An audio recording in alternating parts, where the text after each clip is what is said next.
Sean and Catherine Lowe met in a unique and public way. Both appeared in season 17 of ABC's reality show, The Bachelor.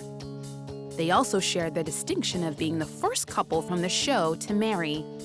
Sean says he relied on his faith in God to make every decision, which included asking Catherine to be his wife.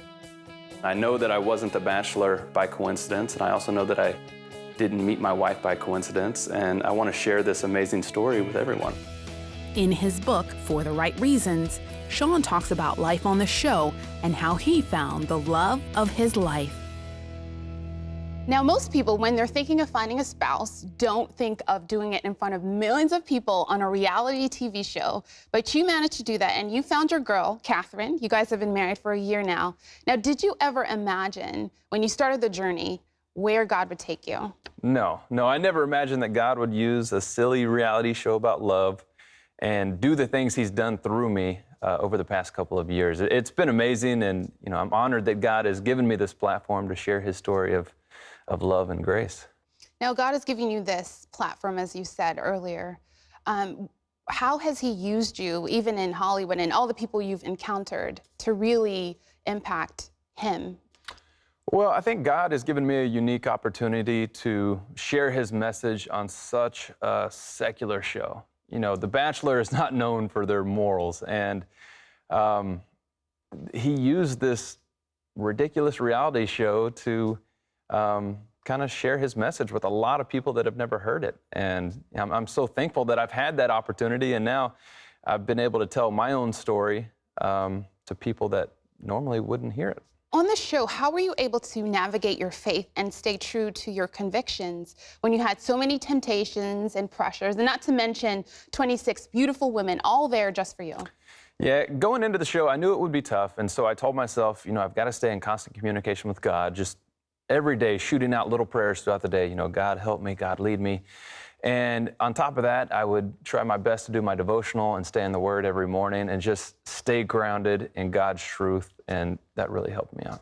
Now, talk about that, because when you were on The Bachelorette, you said doing that, your devotions every day, actually brought a lot of the cast members to God. Talk about that. Yeah. Each morning I would go out on this balcony, and I would just do my quiet time by myself until one day one of the other guys comes out and he asked me what I was reading, and I told him, I'm reading the Bible and reading this devotional, and he said, well, read me a little bit of it. And so I read it to him, and he loved it.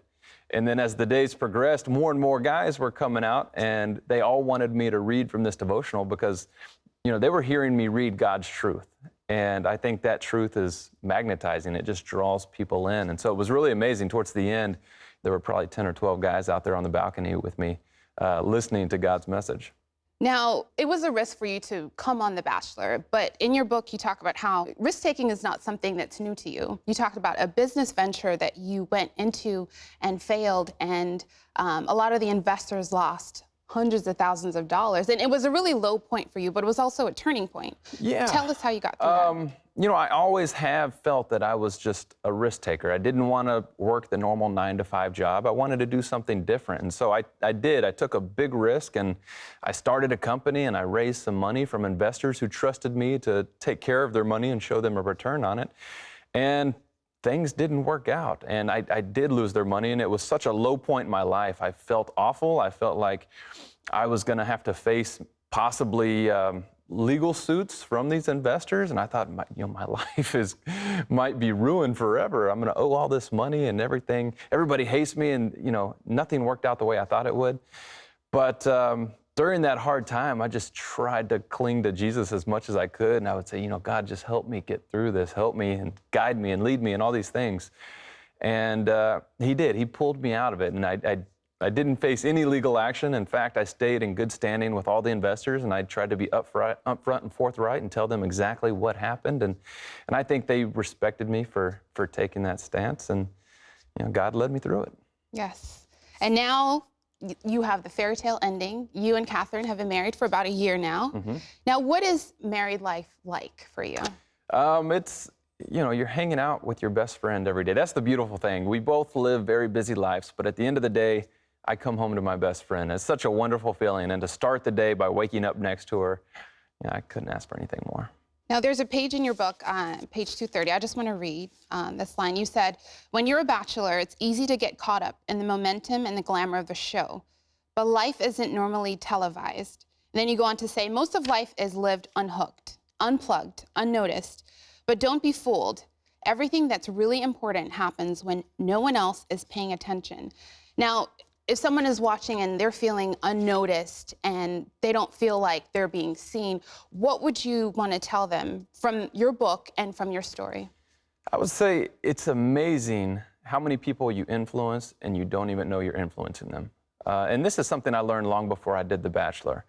As I said earlier, God's truth is magnetizing. People are just drawn to it. And so if you're a believer, people are going to see that and they're going to be drawn to you.